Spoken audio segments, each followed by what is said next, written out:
Goss Harag, the abominable limb reaper, a fanged beast that roams snowy plains in search of prey. Its body is covered in fur so thick it keeps out the harsh frost. It can inhale the cold air to freeze its own bodily fluids and then spit them out to create icy blades on its arms. When angered, its hide turns a red hue and it becomes exceedingly dangerous. This large woolly beast was first introduced in Monster Hunter Rise, and it's one of my personal favorite creatures from that game. So I thought it would be fun to design a little subspecies for this Oni-inspired Yeti. Now, in pretty much any fantasy type of game, my favorite element is typically fire. So that's what I decided to go with here with this Goss Harag subspecies.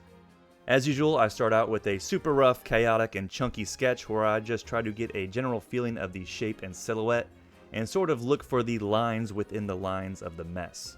And then I use the eraser to sort of carve out and remove the excess until the image becomes clearer and clearer.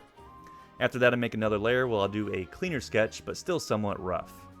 And then once the vision is clear, I do the final liner on top of that with all the good little nooks and crannies and details. As you can see from the references, I wanted to make the bladed arms in a shape similar to the blazing tail of a glavenus. I just figured it would work perfectly since it's another monster that uses a sword-like appendage in combat. With basically all subspecies in the Monster Hunter series, there's usually not a whole lot that changes visually in their design, but more so just a color palette swap with a couple little differences here and there. So I didn't really mess with Goss Harag's base design here. I thought it would be a cool idea if I turned those little horns on top of its head into these thin, volcanic vents that would expel smoke when the beast becomes enraged. And while the normal Goss Harag creates those blades of ice by breathing frost onto its arms, with this subspecies what it does instead is it dips its monstrous claws into pools of lava and then it sort of hardens into these chunky magma-like blades. It would be pretty badass to see this in-game and have this beast swiping at you with these things.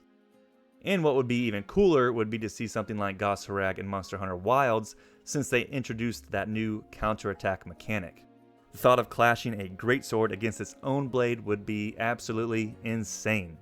Trying to land that greatsword counter during the beta was like my #1 priority because it was just so damn satisfying.